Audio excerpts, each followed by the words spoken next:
Captain Lee Daeho stood on the bridge of the New Seoul, staring at the massive alien ship that had appeared without warning. The vessel was 3 times larger than his exploration ship, and looked like it was built from black metal and sharp angles. Red lights pulsed along its hull like a heartbeat. "Sir, they're sending a message," said Communications Officer Park Jin-woo. His voice shook slightly. "It's coming through on all frequencies." "Put it on screen," Daeho ordered. The main display flickered and showed a creature that made Daeho's stomach twist. It stood nearly 8 feet tall with gray-green scales covering its body. Its head was elongated like a lizard, with yellow eyes that seemed to look right through him.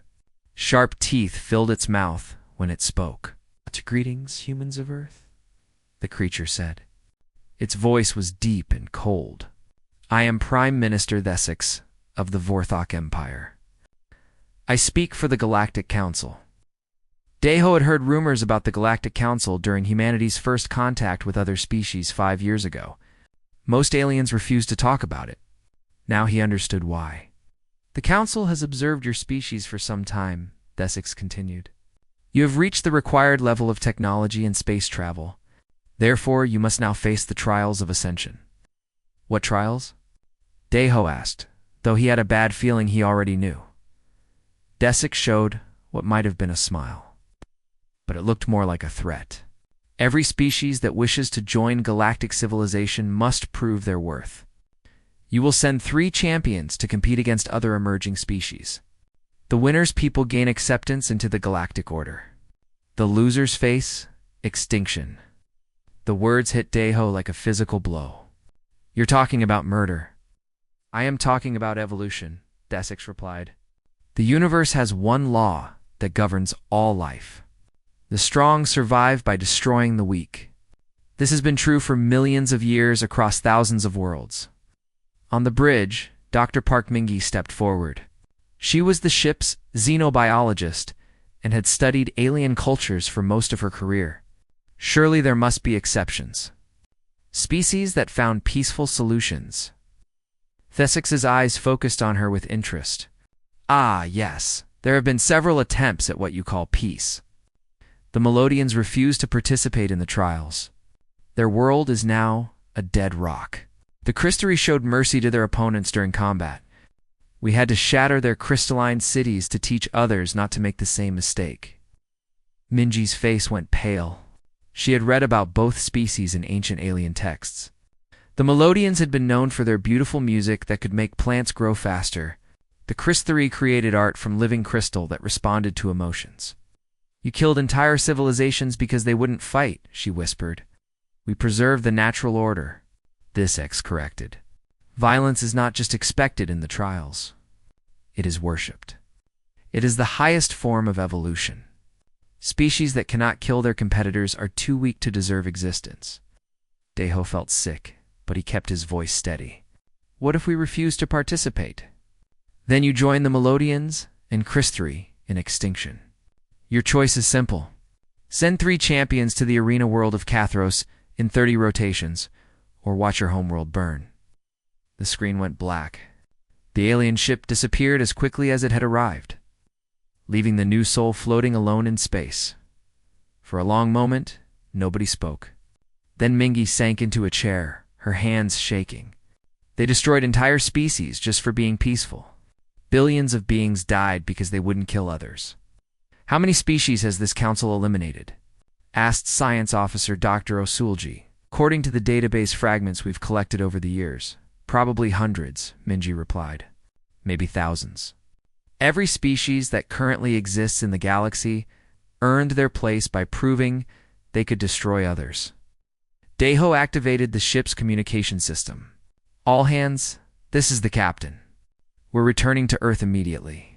Priority Alpha emergency protocols are now in effect." As the New Seoul turned toward home, Daeho couldn't stop thinking about what Thesix had said. The entire galaxy was built on a foundation of violence. Every species that humanity had met in peaceful trade had originally earned their place by committing genocide. 3 days later, they arrived at Earth. Admiral Kim Won-shik was waiting for them at Luna Station, his face grim. "I've been getting reports from our other exploration ships. The same message was delivered to every human vessel in space. They met in the secure conference room deep within the station. Wanchik had assembled the best military minds humanity could offer. Colonel Yun Taiyuk represented the Space Marines. General Song Nari commanded Earth's defense forces. Dr. Lim Hejin led the weapons development program. The situation is clear, Wanchik began. We have 30 days to select and prepare 3 champions. Our entire species depends on their success. Taiyuk leaned forward. I've been studying the combat records we could find. The trials always take place in hostile environments designed to test every form of combat. Hand-to-hand, ranged weapons, environmental hazards, psychological warfare. We need to breed the perfect killers. We could modify volunteers genetically, suggested Dr. Lim, enhance their reflexes, increase their strength, reduce their capacity for hesitation or mercy. In other words, turn them into monsters, Minji said quietly. Into winners, Taiyuk corrected. The council doesn't care about our morals. They care about results. Daeho had been silent through most of the meeting, but now he spoke up. What if we're looking at this wrong? Everyone turned to stare at him. What do you mean? Wanchik asked. Visik said that species earn their place by proving they can destroy others. But what if there's something they're not telling us? What if the real test isn't about who can kill the most efficiently? The historical records are clear, Sulji said. Every trials event ends with only one survivor. The other champions die, and their species face extinction. But maybe that's because every species has played by the council's rules, Daeho replied. What if humanity tried something different? Taiyuk shook his head. Captain, with respect, this isn't the time for idealistic thinking. Our entire species is at stake. Exactly, Daeho said. Which is why we can't afford to become the kind of species that destroys others to survive. If we win the trials by becoming murderers, have we really saved humanity? Or just created human-shaped monsters? The room fell quiet. Outside the viewing ports, Earth turned slowly in space, blue and green and beautiful. Somewhere down there, families were going about their daily lives, unaware that their existence hung in the balance. The council expects us to become like them, Daeho continued. Violent, ruthless, willing to commit genocide to advance our own interests. But what if our strength lies in being different? What if humanity's greatest weapon isn't our ability to kill, but our refusal to become killers? Wanchik studied the captain's face. You're talking about finding a third option? Something that isn't surrender or murder. I'm talking about being human, Daeho replied.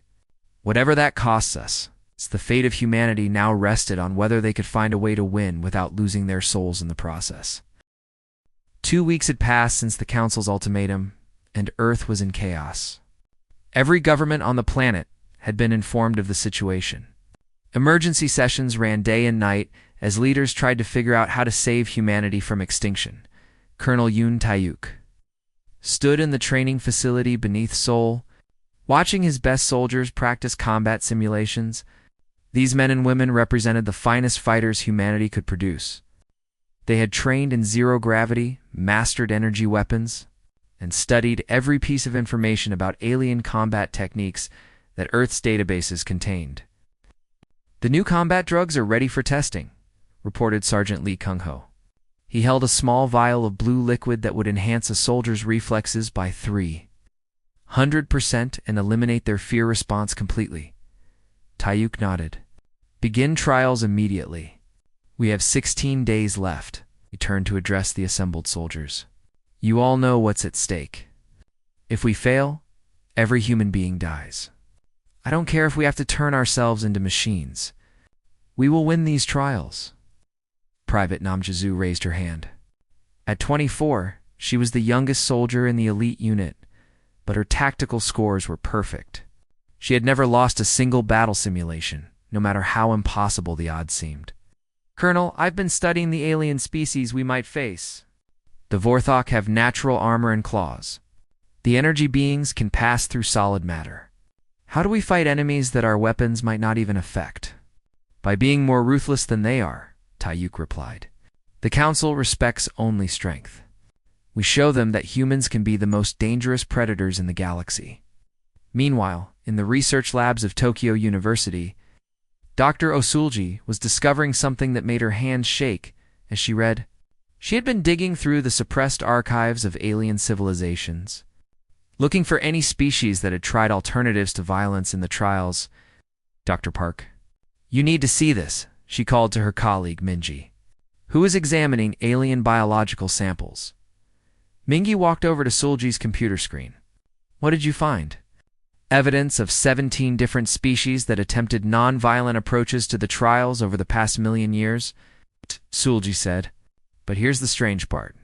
They didn't all fail immediately. Some of them lasted days or even weeks before being eliminated. What were they doing during that time? That's what's interesting. The records are heavily censored, but I found fragments. The ethereal collective tried something they called consciousness bridging. Stone shapers attempted structural unity. The void dancers used dimensional harmony. Minji frowned. Those don't sound like combat techniques. They're not. They sound like methods of cooperation. And according to these fragments, each of these approaches actually worked for a while. The other species in their trials stopped fighting. Then why did they lose? Sulji pointed to a line of text that was barely readable. Council intervention. Every time a species tried to change the nature of the trials, the council stepped in directly to eliminate them. They're afraid, Minji whispered. The council is afraid of species that won't play by their rules. In the engineering labs beneath Geneva, Choi Hoon-woo was working on humanity's secret advantage. As Earth's leading expert on neural interfaces, he had discovered something unique about human brain patterns during his research on alien psychology. The results are consistent across every test, he explained to his research partner, Dr. Kim Soo-yang. Human neural architecture is fundamentally different from every alien species we've encountered. Where they see competition, we see potential cooperation. Explain that in simple terms, Soo-yang requested. Other species are hardwired for dominance hierarchies. When they meet another intelligent being, their first instinct is to determine who is predator and who is prey. But humans, we immediately start looking for common ground. We try to understand the other being's perspective. You're talking about empathy, more than that. I'm talking about the ability to form genuine emotional connections across species barriers. No other race we've studied can do this. They can form alliances based on mutual benefit, but they can't actually care about beings that aren't their own species. Soo-yang stared at the brain scans on her screen. You think this is what makes us different? I think this is what makes us dangerous to the Council system.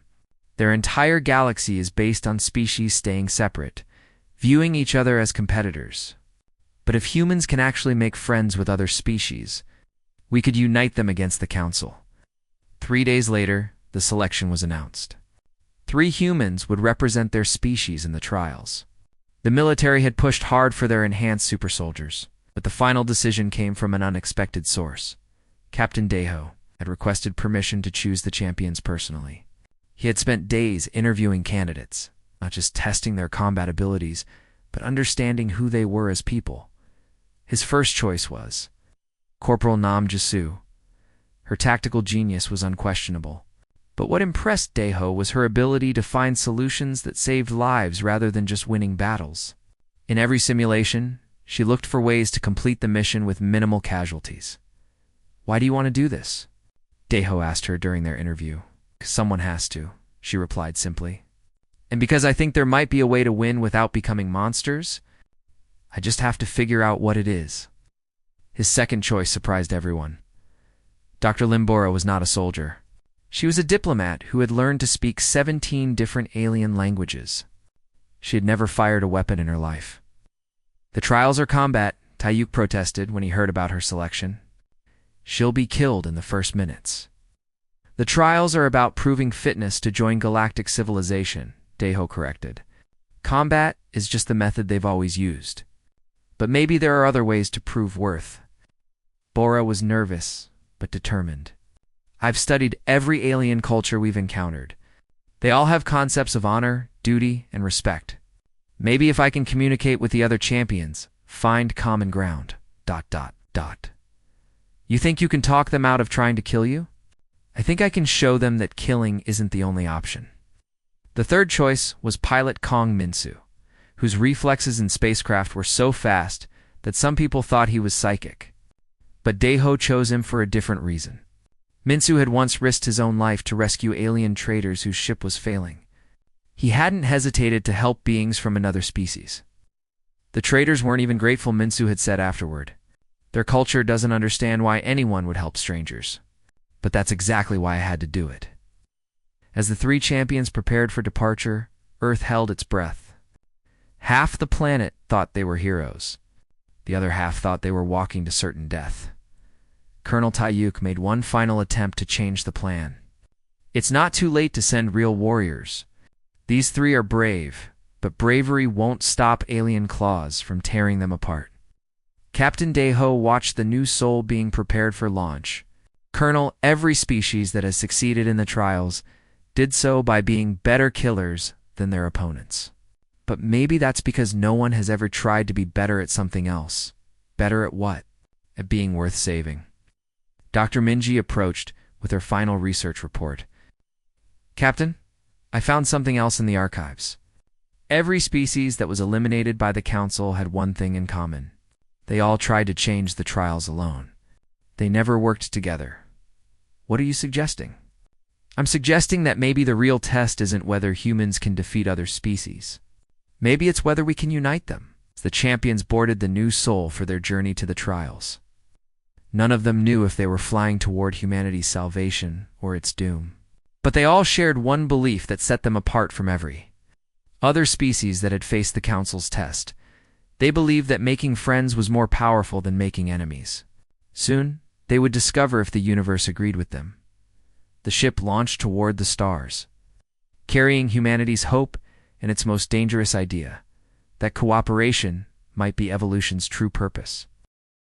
The arena world of Kathros appeared on the new soul's main screen like a wound against the stars. The planet had once been green and blue, filled with life. Now it was gray stone and dead oceans. This was where the very first trials had taken place millions of years ago, and the world had never recovered. Sensors are picking up for other ships, reported Navigation Officer Park Jin-woo. They're maintaining distance from each other. No communication between vessels. Captain Daiho studied the readouts. Each ship was completely different in design, representing the engineering achievements of species fighting for their survival. Standard procedure for competitors, I assume? Study your enemies from afar. Dr. Limbora stood beside him, looking nervous but determined. Captain, I'd like to try something different. What do you have in mind? I want to send greetings to the other ships. Not threats or challenges. Just basic communication protocols to let them know we're here peacefully. Pilot Kong Minsu looked up from his controls. The Council ships will monitor every transmission. They might not appreciate friendly gestures. Then we'll find out how committed they are to their violence-only rules. Bora replied. Corporal Nem Jisu was reviewing tactical data at her station. From a strategic standpoint, it's worth trying. If we can establish communication with even one other species, we gain valuable intelligence. Daiho nodded. Send basic mathematical greetings on all frequencies. Within minutes, 3 of the 4 ships responded. Not with mathematics, but with what appeared to be warning signals. The 4th ship sent nothing at all. Interesting, Bora murmured. They're trying to warn us away, not threaten us. That suggests they might not want to fight either. The massive arena complex came into view as they approached the planet's surface. It was built into a mountain that had been carved hollow, with viewing galleries that could hold millions of spectators. Energy shields shimmered around the structure, and weapon platforms tracked their approach. This is arena control, came a harsh voice over the communication system. Human vessel, you are cleared for landing base 7. Your champions will report for orientation in 1 standard hour. Any deviation from protocol will result in immediate elimination. As the new souls settled onto the landing platform, the crew could see the other competitor ships. One was sleek and silver, almost liquid in appearance. Another looked like it was grown rather than built, with organic curves and what might have been breathing holes. The 3rd ship was massive and angular, made from metal so dark it seemed to absorb light. Remember the plan, Daiho said to his 3 champions? Learn everything you can about the other competitors. But more importantly, try to understand them as individuals, not just opponents. The orientation hall was enormous, with separate sections for each competing species. Energy barriers kept the groups apart, supposedly for safety. The human champions were escorted to their designated area by tall, silent guards wearing full armor. From their section, they could observe the other competitors for the first time. The Sectari champion was disturbing to look at. It resembled a giant insect with 4 arms and legs that bent in ways that hurt to watch. Its exoskeleton was dark green with patterns of yellow stripes. Most unsettling were its compound eyes, which seemed to track multiple targets simultaneously. Hive mind species, Bora whispered. Individual identity suppressed for collective efficiency. But I'm seeing behavioral patterns that suggest this one is more independent than the others of its kind. The luminal champion was harder to understand. It appeared to be made of pure energy contained within a roughly humanoid shape. Its form shifted constantly, sometimes solid, sometimes translucent. When it moved, reality seemed to bend slightly around it. Energy-based life form, observed Minsu. Probably capable of phasing through solid matter. But watch how it keeps looking toward the other competitors. It's curious about us. The Griselian champion was the most physically imposing. It stood nearly 10 feet tall, with gray skin that looked like living stone. Its arms were thick as tree trunks, and its hands ended in claws that could probably tear through steel. Despite its size, it moved with surprising grace. Classic apex predator build, noted Jisoo. But its posture is defensive, not aggressive. It's protecting itself, not preparing to attack. A new voice echoed through the orientation hall. Prime Minister Thesix appeared on multiple screens around the room, his yellow eyes gleaming with anticipation. Welcome, champions, to the trials of ascension. You represent the final hope of your species. 5 will enter the arena. Only 1 will leave alive. The victor's people join galactic civilization. The others face extinction. Thesix gestured to a holographic display showing the arena layout. 3 trials await you. First, survival of the strongest, where you must endure hostile environments while competing for limited resources. Second, domination of territory, where you must claim and hold strategic positions.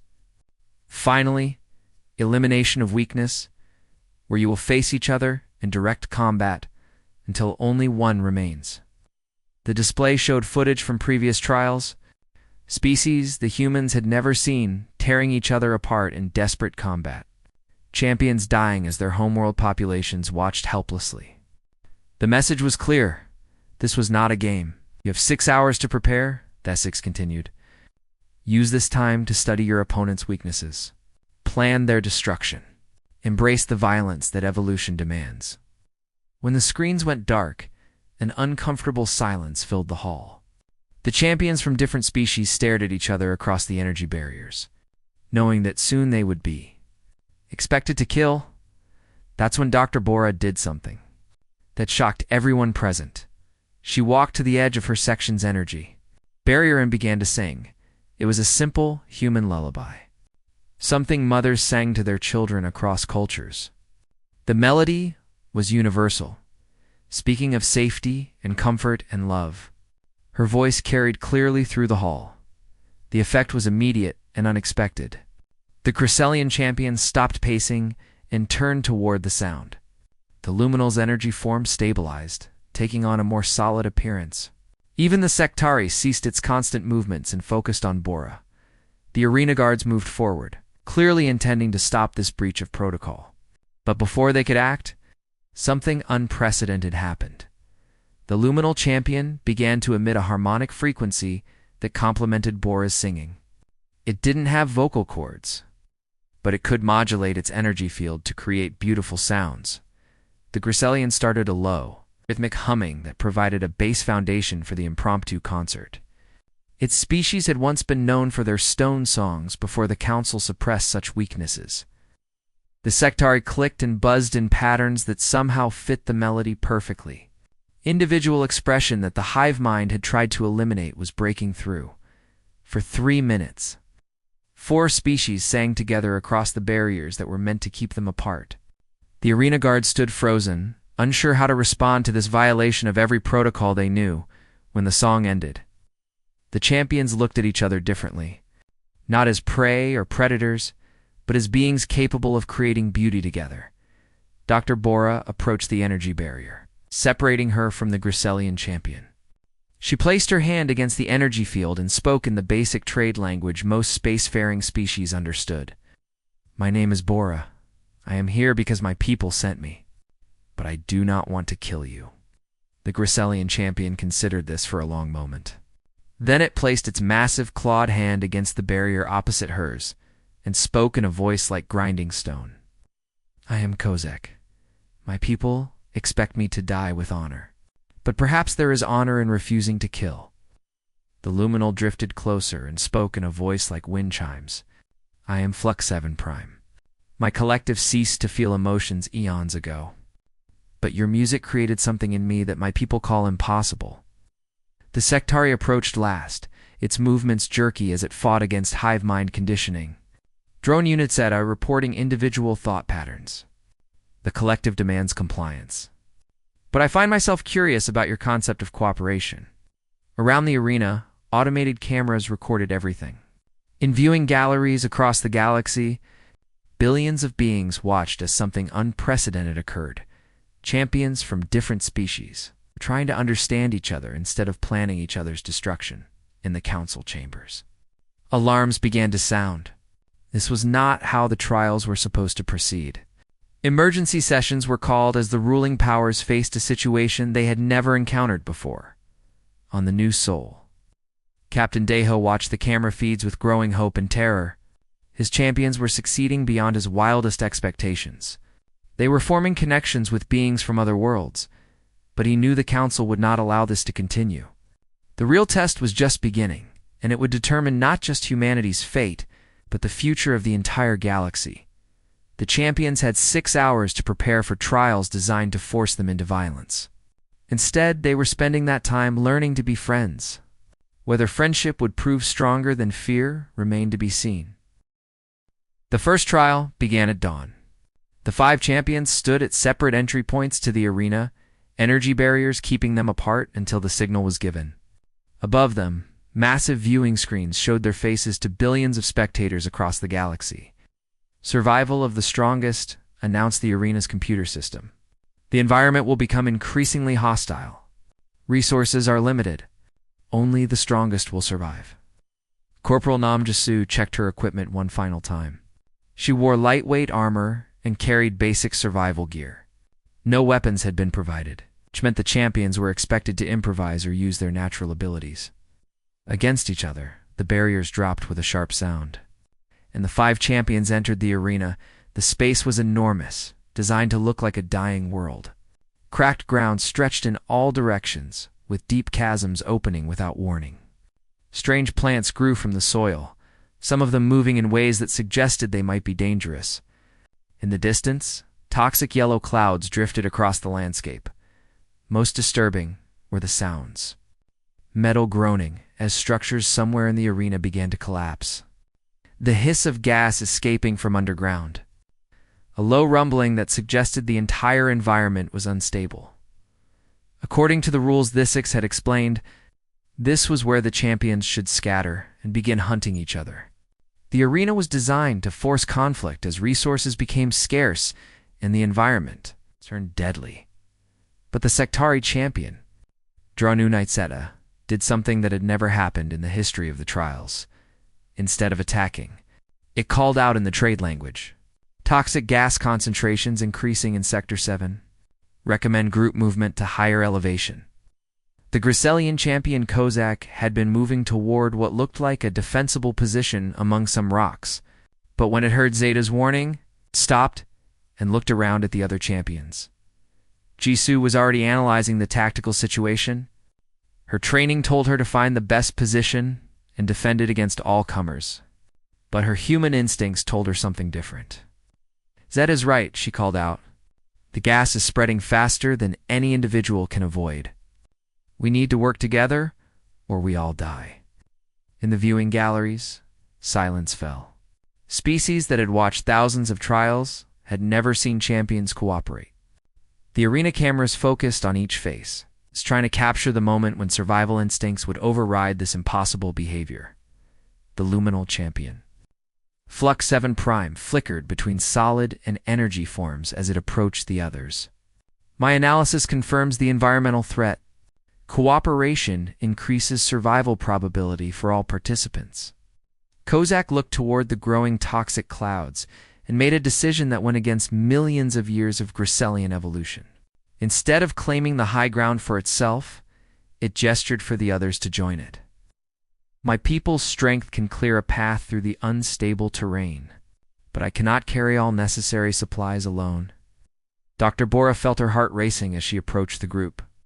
Everything about this situation should have triggered fight or flight responses.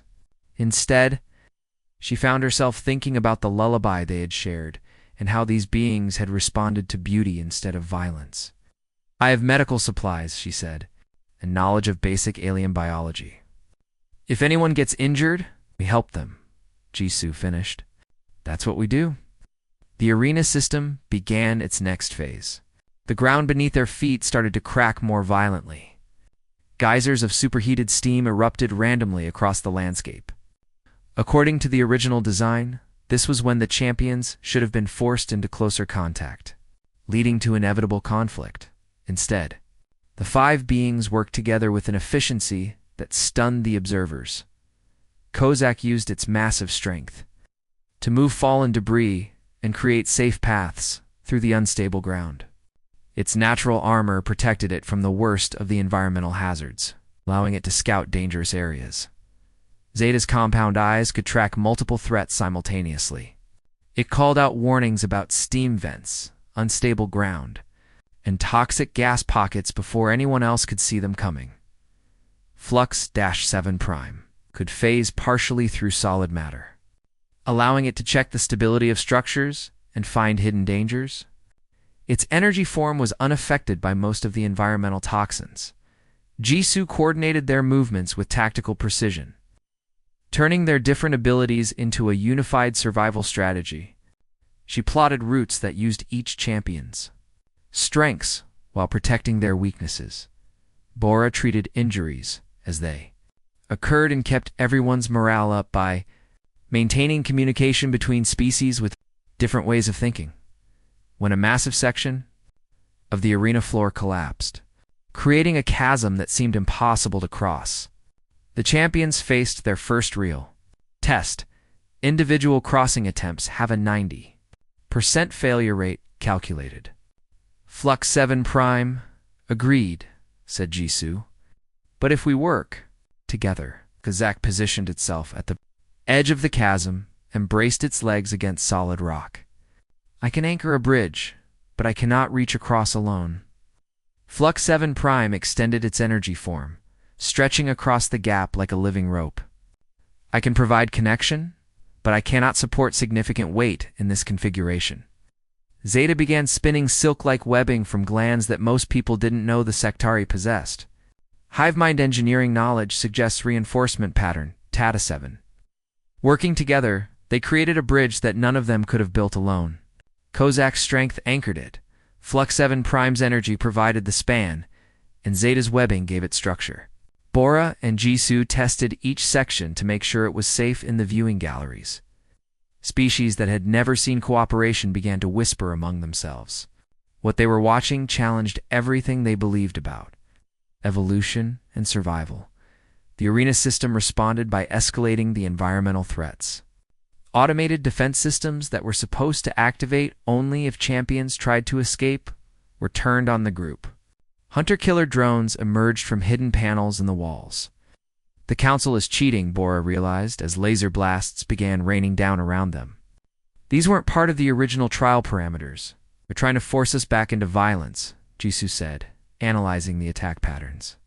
The drones are programmed to stop firing if we start fighting each other. Kozak roared in anger as a laser blast scorched its arm.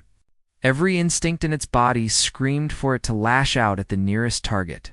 But instead of attacking the other champions, it grabbed a piece of debris and hurled it at one of the drones. If the council wants violence, we give them violence. But we choose our targets. The battle that followed was unlike anything the galaxy had ever seen. 5 champions from different species fought as a coordinated unit against the arena's automated systems. Zeta used its hive mind connection to predict drone movement patterns and called out targeting information.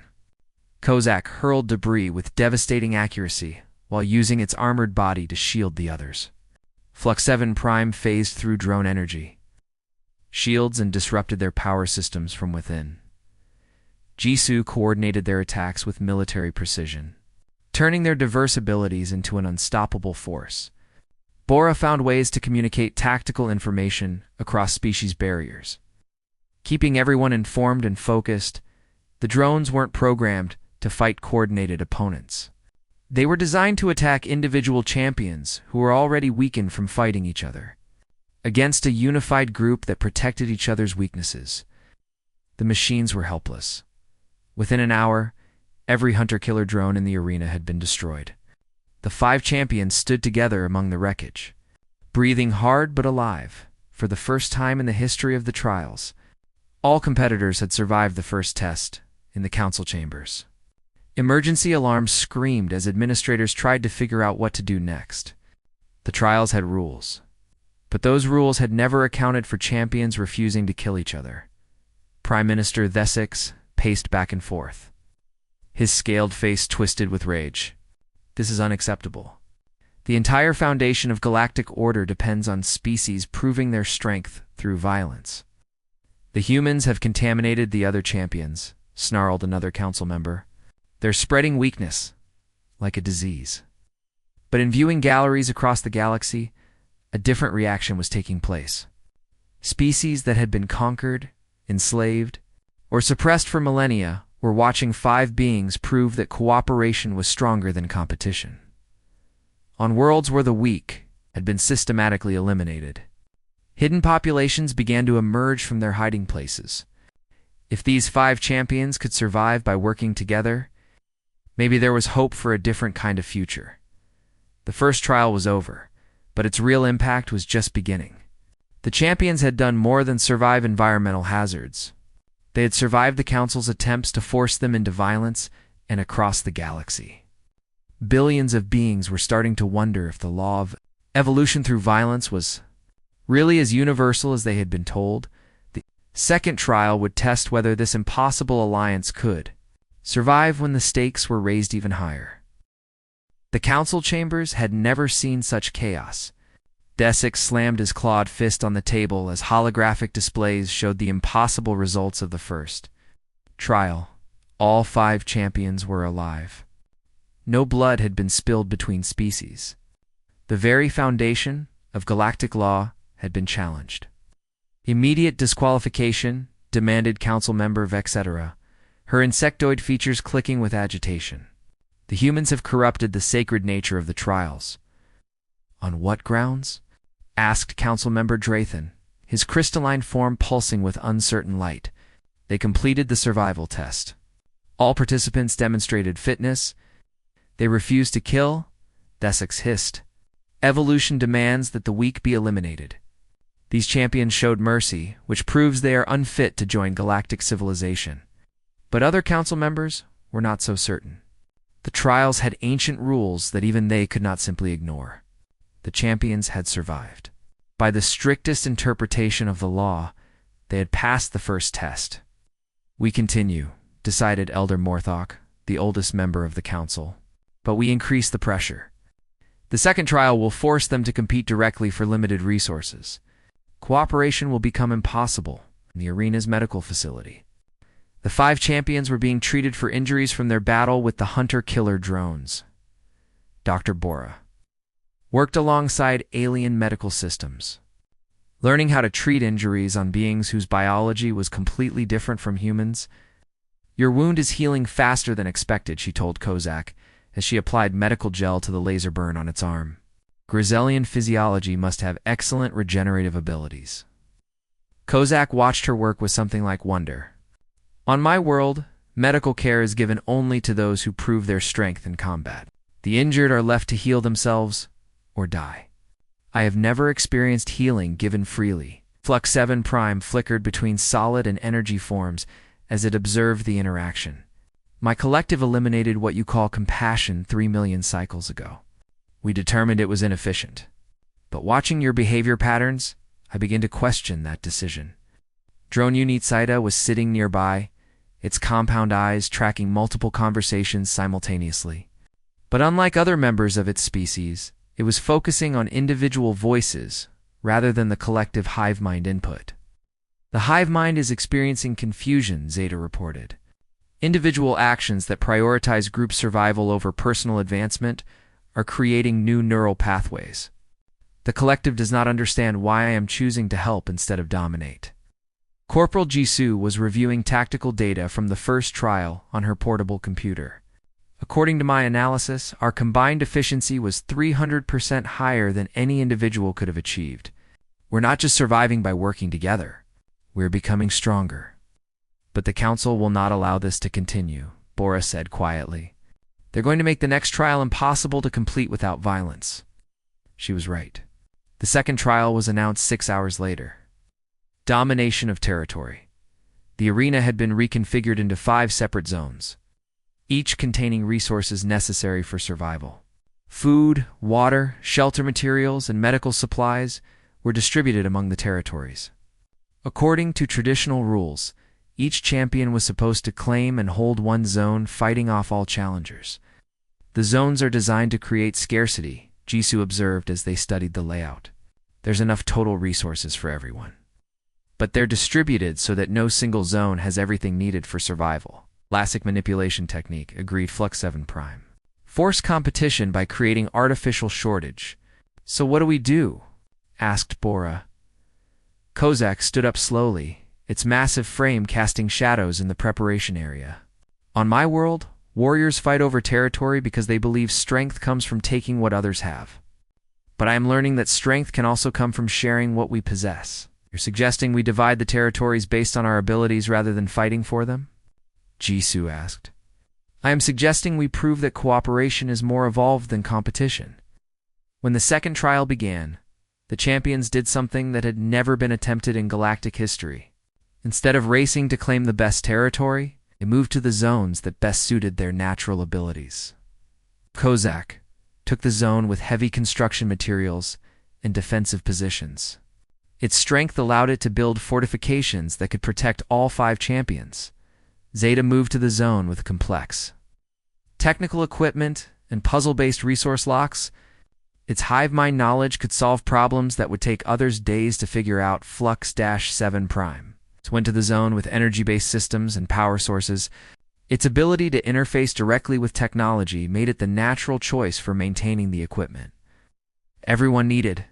Bora took the zone with communication equipment and diplomatic resources. Her language skills allowed her to coordinate between zones and maintain contact with all champions. Jisoo positioned herself in the central zone with command and control systems. From there, she could coordinate the sharing of resources and respond to any threats that emerged. Instead of 5 competing territories, they created one unified civilization. The results were immediate and spectacular. Within hours, they had established supply lines between zones, shared resources based on need rather than strength, and created defensive systems that protected everyone in the viewing galleries. Species that had never seen cooperation began to question their most basic assumptions about survival and evolution. How is this possible? Whispered a Vorthok observer to its companion. They should be weakening each other through competition. Instead, they grow stronger. Perhaps, replied the other, we have misunderstood what evolution truly means. The reaction was not limited to the arena. Across the galaxy, suppressed populations began to emerge from hiding. On the Melodian homeworld, thought to be completely dead, underground cities revealed themselves. The inhabitants had survived by cooperating in secret, sharing resources, and protecting each other from council forces. On the shattered remains of the crystally worlds, crystal beings that had hidden in deep caves began to emerge. They had spent centuries perfecting the art of cooperation, creating beauty through shared effort rather than individual dominance. Dozens of other species that the Council had declared extinct were revealed to be alive. Having survived by embracing cooperation rather than competition, the Council's response was swift and desperate. They activated every emergency protocol at their disposal. Arena security forces surrounded the competition zones. Council warships moved into orbit around Cathros. End this mockery, Thesix commanded the arena controllers. Release the war beasts. Flood the zones with combat stimulants. Do whatever it takes to force them into proper conflict. But the arena controllers hesitated. Many of them came from species that the Council had conquered through violence. Seeing the champions work together had awakened something they thought had been destroyed forever. Hope. Sir, reported the chief controller, the arena systems are experiencing technical difficulties. The war beast release mechanisms appear to be malfunctioning. It was not a malfunction. It was sabotage by arena workers who had decided that maybe the champions were right. Maybe there was a better way. As the second trial period ended, the 5 champions had not only survived, but thrived. They had created a functioning multi-species society in miniature, proving that cooperation could achieve what competition never could. But their success had also painted targets on their backs. The Council could no longer pretend this was just another trials. The champions had become symbols of revolution, and revolutions had to be crushed. Prepare for the final trial, Thesix announced, his voice filled with cold fury. And this time, there will be no mistakes. Only one champion will leave the arena alive, even if we have to kill the other for ourselves. The champions had passed 2 trials by refusing to follow the rules. But the third and final test would determine whether friendship was truly stronger than fear, or whether the galaxy's oldest law would ultimately prevail in their shared shelter that night. The 5 beings who had started as strangers sat together and planned for a battle that would determine the future of galactic civilization. They were no longer just champions representing their species. They had become something new, proof that evolution's true purpose was not to create the strongest predators, but the most capable friends. The final trial was unlike anything in the history of the arena. Instead of the usual combat zones, the space had been transformed into a maze of mirrors and shadows. Hidden weapons tracked every movement. The message was clear. This time, there would be no cooperation. Only death, elimination of weakness, announced Thesix himself, his voice echoing through the arena. The final test. 5 enter. 1 leaves. This is the law that has governed the galaxy for millions of years. The 5 champions stood together in the center of the maze, back to back, facing outward toward the mirror walls that would soon separate them. Around them, the arena hummed with deadly energy. They will try to split us apart, said Corporal Jisoo, her tactical mind already analyzing the setup. The maze is designed to isolate each champion, force individual combat scenarios. Kozek's massive form cast multiple reflections in the mirrors. My people have a saying, a single stone can be broken, but stones bound together become unbreakable mountain. The collective mind is screaming at me to follow protocol, reported Zeta, its compound eyes tracking multiple threats. But individual consciousness has grown stronger. I choose to remain with allies. Dr. Bora looked at the faces around her. In just days, these beings had become more than teammates. They had become family. Whatever happens, we stay together. That's what families do. Flux 7 Prime flickered between energy and solid forms. Agreement confirmed. Separation equals defeat. Unity equals unknown variable that Council cannot predict. The maze activated. Walls began moving, trying to force the champions into different sections. But they had prepared for this. As the barriers rose between them, they maintained contact through methods the arena designers had never anticipated. Zeta used its natural ability to produce different chemical signals, creating a scent trail that the others could follow. Flux 7 Prime generated energy pulses in specific patterns, providing guidance through the electromagnetic spectrum. Kosek used its strength to leave physical marks on the walls, creating a path for the others to follow. But the arena had more surprises waiting. Hidden speakers throughout the maze began broadcasting psychological warfare designed to break their unity. Each champion heard voices from their homeworld, family members pleading with them to follow tradition and fight. Jisoo came a voice that sounded exactly like her mother. You must win for humanity. Kill the aliens before they kill you.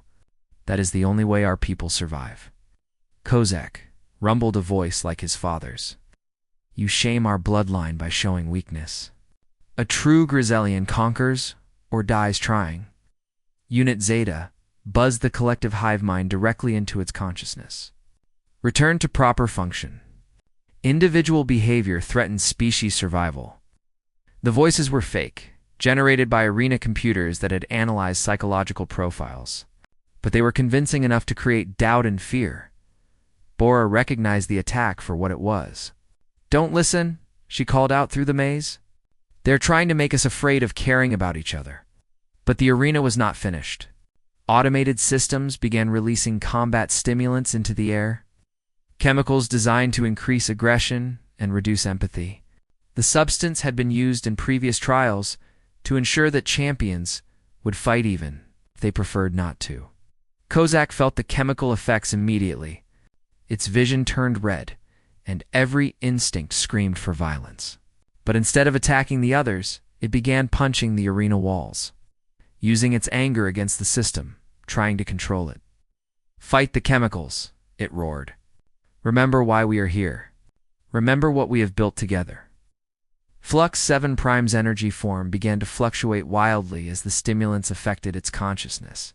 But it had learned something from the humans that its collective had tried to suppress: the power of emotional connection. It focused on the memory of their shared song, using that anchor to maintain its sense of self. Zeta was having the hardest time. The hive mind was using the stimulants as an excuse to reassert control, flooding its consciousness with demands for compliance. But individual memories were stronger now. The memory of cooperation, of being valued as an individual rather than just a drone. I am Zeta, it repeated to itself. I choose my own actions. I choose my friends. As they fought through the psychological and chemical attacks, the champions discovered the arena's final trap. At the center of the maze waited 5 separate chambers, each designed to hold one champion. Energy fields would prevent them from helping each other. Inside each chamber was a weapon, designed to kill the others. The message was unmistakable: kill your companions, or watch your species die. Classic prisoners. Dilemma, observed Jisoo as they reached the chambers. They're betting that fear for our own people will overcome our friendship. In the viewing galleries, billions of beings watched in tense silence. This was the moment that always broke every species, no matter how strong their bonds. The threat to their homeworld always forced champions to choose their own people over their allies. But these 5 champions had learned something that no previous competitors had discovered. They had learned to think beyond their own species. Our people sent us here to save them, said Bora. But maybe the way to save them isn't by killing others. Maybe it's by proving that a different way is possible. If we kill each other now, we prove the council is right, added Kozak. Show the galaxy that violence is the only truth. But if we refuse, change everything. Finished Flux-7-Prime. The 5 champions looked at each other across the energy barriers. Each could see the weapon in their chamber. Each knew that using it would mean safety for their homeworld, death for their friends. And each made the same choice. They turned their backs on the weapons in the council chambers. Alarms shrieked as the unthinkable happened. For the first time in galactic history, champions in the final trial refused to fight. Unacceptable, raged Thisix. Kill them all. Destroy their homeworlds. Make an example that will prevent this madness from spreading. But it was too late. The example had already been set. Across the galaxy, the hidden populations that had survived by cooperation began to emerge in greater numbers. Ships lifted off from supposedly dead worlds.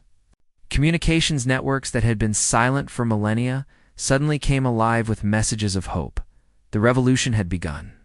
And it was spreading faster than the council could contain it, Captain.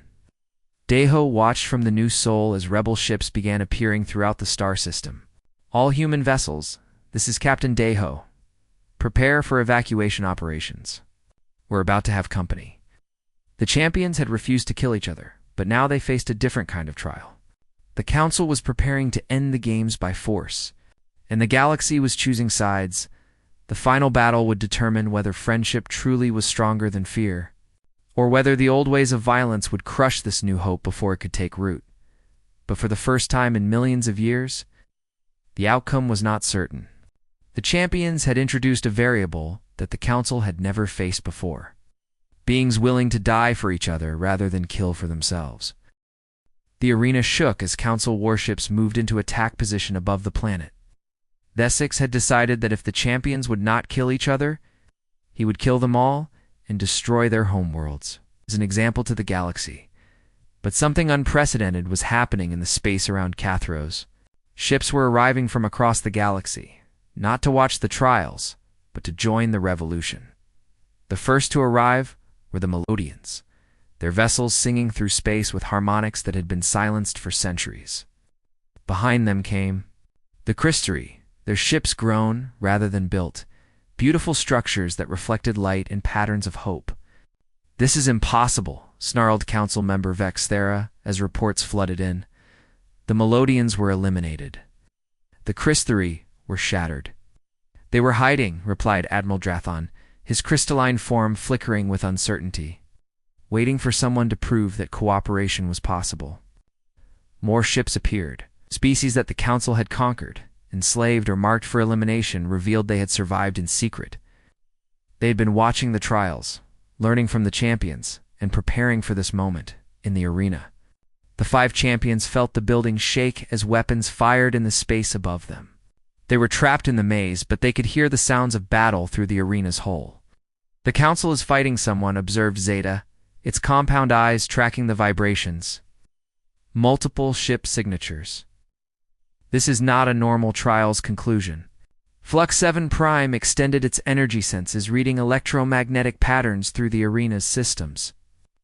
Massive fleet engagement occurring in orbital space. Energy signatures suggest alliance of multiple species against Council forces. "Our people came for us," whispered Bora, her voice filled with wonder and fear. "Not just our people," corrected Jisu. "Everyone's people. The entire galaxy is taking sides." Kozak placed its massive hand against the arena wall, feeling the structure's stress patterns. "The building is not designed for this level of combat. We need to escape before it collapses." But the arena systems were still active, still trying to force the final trial to its traditional conclusion. Energy barriers kept the champions separated. Automated weapons tracked their movements. The maze continued to shift, trying to drive them toward the weapons they had refused to use. That's when Captain Deho's voice came through hidden speakers that Zeta had managed to hack into the arena's communication system. "Champions, this is the new Soul. We're coordinating a rescue operation. Can you reach the arena's main computer core?" "Negative," replied Jisoo. "We're trapped in the trial chambers. The barriers won't let us move freely." "Then we'll have to get creative," came a new voice. Dr. Osulji from the research team had an idea. "The arena's systems are designed to prevent cooperation between champions. But what if we overload them with too much cooperation to handle?" Through the communication link, she explained her plan. The arena's computer systems were programmed to respond to individual champions making individual choices. But if all 5 champions acted as a perfect unit, making identical decisions at exactly the same time, the system might not be able to process the input. "Synchronization will be critical," warned Flux 7 Prime. "Margin of error is less than 0.01 seconds. "We can do this," said Bora. "We've been learning to think together for days. Now we prove how well we've learned." They began to move in perfect unison. When Jisoo stepped left, all 5 stepped left. When Kozak raised its arm, all 5 raised their arms. When Zeta clicked its mandibles, the others made their equivalent sounds at exactly the same moment. The arena's computer systems began to malfunction. Warning lights flashed as processors tried to analyze 5 identical actions, happening simultaneously from different locations. The system had been designed to track individual competitors, not a unified consciousness spread across multiple bodies. Energy barriers flickered and failed. Maze walls stopped moving. Automated weapons powered down as their targeting systems crashed trying to process the impossible data. The champions broke free of their chambers and ran together toward the arenas. Computer core, still moving in perfect synchronization. Above them, the space battle raged. Council forces were discovering that the Rebel Alliance fought differently than any enemy they had faced before. Instead of competing for glory or trying to prove individual superiority, the allied species coordinated their attacks with devastating precision. Melodian ships used their sonic abilities to disrupt Council communications. Chris-3 vessels provided shields for damaged allies, while their own hulls regrew from any damage taken. Human ships coordinated rescue operations, while other species provided cover fire. It was cooperation on a galactic scale, and the Council forces had no defense against it. In the arena's computer core, the champions faced their final challenge. The main computer was protected by a security system that required 5 different types of clearance to access. Each clearance was designed to be impossible for any single species to provide, but the champions were no longer thinking like separate species. Kozak provided the physical strength clearance by lifting massive security barriers. Zeta solved the mathematical puzzle locks using hive mind computational abilities. Flux 7' interfaced directly with the energy-based security systems. Bora navigated the linguistic puzzles that required understanding multiple alien languages. Jisoo coordinated the timing so that all clearances were activated simultaneously. The computer core opened, revealing the arena's master control system. If we shut this down, we end more than just the trials, realized Bora. We break the system that has controlled the galaxy for millions of years. Then we better make sure we have something to replace it with, said Jisoo. Working together, they began reprogramming the arena's systems. Instead of broadcasting messages of violence and dominance, the communication networks began sending signals of cooperation and hope. The arena's weapon systems were converted to defensive shields protecting the rebel fleet. Most importantly, they opened all of the arena's sealed archives, revealing the true history of the galaxy. Species after species that had tried peaceful approaches. Civilizations that had been destroyed not for being weak, but for refusing to accept that violence was the only way. The truth spread across the galaxy faster than the Council could stop it. Billions of beings learned that their history had been shaped by fear, not necessity. That cooperation had always been possible, but had been systematically destroyed by those who profited from conflict. The battle in space was ending as more species joined the rebellion. Council forces found themselves outnumbered not by superior weapons, but by superior unity. When beings fought to protect each other rather than to dominate others, they became unstoppable. This Ix made one final desperate move.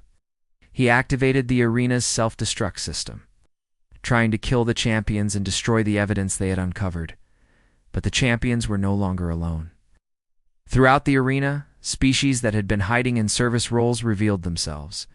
Maintenance workers, guards, technicians, all beings who had been forced to serve the Council's vision of violence, but had never believed in it. They helped the champions escape as the arena began to collapse. Ships from the rebel fleet descended to evacuate everyone as the structure that had symbolized galactic oppression finally fell. 6 months later, the former arena world of Kathros had been transformed into something beautiful. Where the arena once stood, there was now a garden where species from across the galaxy worked together to grow food for everyone. The Council's empire had fallen as species after species chose cooperation over domination. The old system of evolution through violence was replaced by evolution through mutual aid.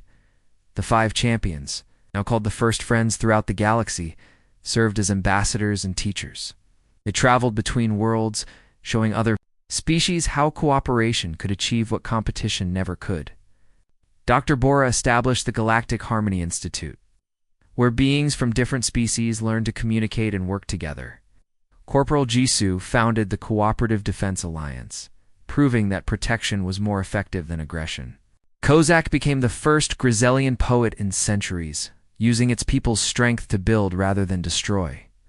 Zeta helped free other Sectari from hive mind control, teaching them that individual choice and collective wisdom could coexist. Flux-7' worked to restore emotional connections to its species, proving that feelings made them stronger, not weaker. Captain Deho stood on the observation deck of the New Sol, now serving as a mobile embassy between worlds. Through the viewing port, he could see ships from dozens of species working together to explore new parts of the galaxy. "Any regrets?" asked Dr. Mingy, joining him at the window, "about refusing to become killers to save our species?" Deho smiled. "None at all. We didn't just save humanity. We saved the idea of what humanity could be." In the end, the galaxy learned that evolution's true. Purpose was not to create the strongest predators, but the most capable friends. Violence had ruled for millions of years because no one has been brave enough to try something different. Humanity's gift to the stars was not superior technology or devastating weapons. It was the simple, revolutionary idea that making friends was more powerful than making enemies.